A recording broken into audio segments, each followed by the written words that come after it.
Good morning, LinkedIn. Rob Stevenson checking in on Friday, and what a week it's been. How quick has that week gone? Children at home, lots going on. Hope you're all doing well, being safe as well as you can.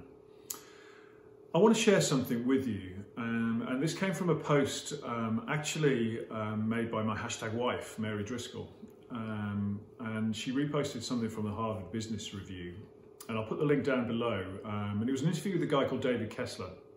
And this has really resonated with me and a lot of other people, and I think it can explain a bit of what's going on out there for us all. But first, a little story for me.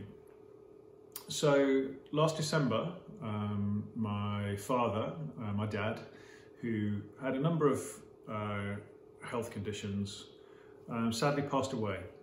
And he sort of deteriorated very quickly. I was with my mum. My mum lives in kind of North Wales, so quite far away from where I live. And I was with my mum in my dad's final few days. And as my dad passed away, I felt strong. And I was there for my mum. And I could see my mum going through a grieving process of sadness, of anger, of denial, of those stages of grief.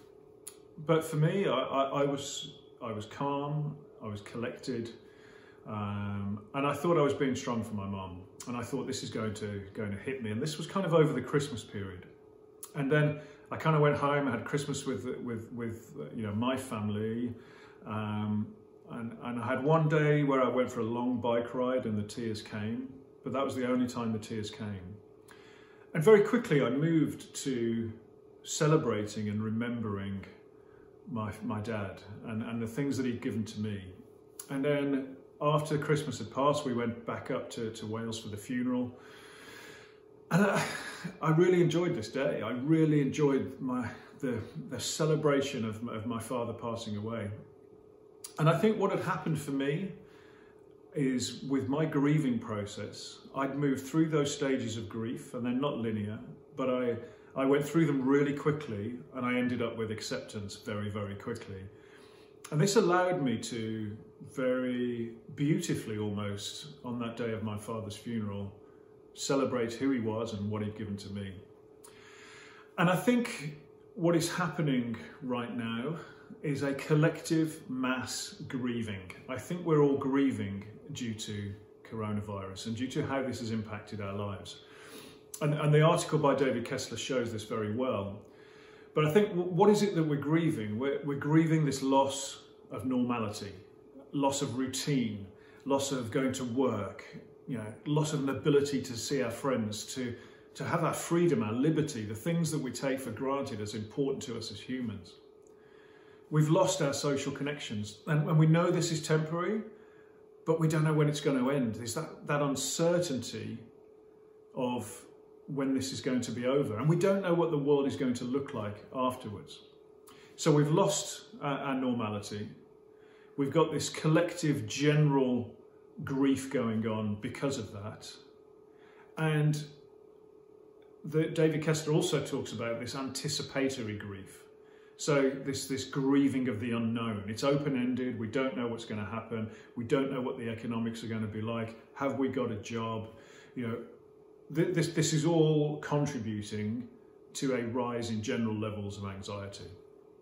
So I say this, and I am trying to be the voice of positivity generally in my posts. So I say all this to frame it, to call it out, and to name it. Because if we can name it, we can then start to deal with it, accept it, and handle it, okay? So just think about how you're feeling a second. It might feel really strange. You might feel very lethargic. And the thing about grief is that we all handle it very, very differently. We all experience it very, very differently.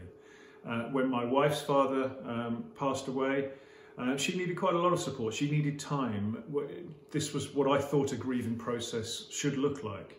I went from the immediate sadness to acceptance really, really quickly.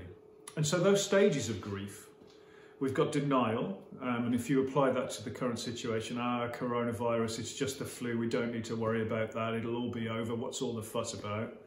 Through to anger, you can't make me stay at home. bargaining, okay, maybe if I just self-isolate for a few days, I'll be okay, through to then depression is a realization that we're in it, and that's the sadness that a lot of us might be feeling right now. And if you haven't experienced depression before, that lethargy, that not wanting to do things, that not wanting to get up every day, make your bed, carry on, we could be experiencing that. And then those stages are not linear, and they're not the same for everybody. And we oscillate through them in our own very individual human way, right? And then we get to acceptance. We accept the current situation. We accept the fact that we've got to stay in our homes. We accept the fact that our work's going to be difficult. We accept the fact that this is a difficult collective situation we're in. But with acceptance, then we can allow something else to come in. And this is the thing that will heal us all. And this is the thing that will help us get through this, recover, and actually come through stronger and more human. And that is hope. So if we can accept where we're at, we can then allow hope to come in. Hope that normality will be returned. Hope that demand for our products and our services will come back. Hope that we will be more connected as a human race and with our human beings and our contacts. So my message to you here today on this Friday of a couple of weeks in now to very strange times is we're probably grieving. You are probably experiencing grief, okay? And that's understandable, and that's okay. So whatever you are feeling, whichever part of that grieving process you're in, whatever stage you're experiencing, say to yourself, okay, it's okay. Okay, I'm okay, this will pass. We've got some difficult stuff to deal with, but this is what I'm experiencing, okay?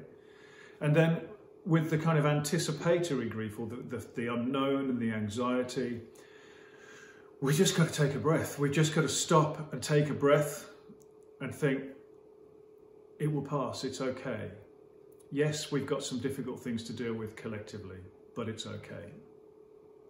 So once we can get through all of that, the message I want to leave you with is there is lots and lots of hope. And this is coming from somebody that has gone through those stages of grief really quickly and gone to acceptance, and I've galvanized into action. My form score is consistently an 8 out of 10. It's normalized at that for me because I've got a job to do right now, and that's a job of looking after my family and flipping my business, excuse me, into a kind of remote way of working, which I'm doing a lot of. But I've also got a job to do in bringing this message of positivity, this voice of positivity, and this message of hope. So I'm going to be talking a lot more about this, and I'm going to be interviewing some people who are experts in hope. We're all experts in hope, by the way. We've just got to tap into it. So I'm wishing you a fantastic Friday, and I'm wishing you an awesome weekend, and the weekend will feel a lot different now to it was. But most of all, I'm wishing you a smooth journey in your grieving process. And I'm wishing you acceptance, and I'm wishing you hope, and then we can rebuild in a hopeful way. I hope this helps. Please share. Thank you.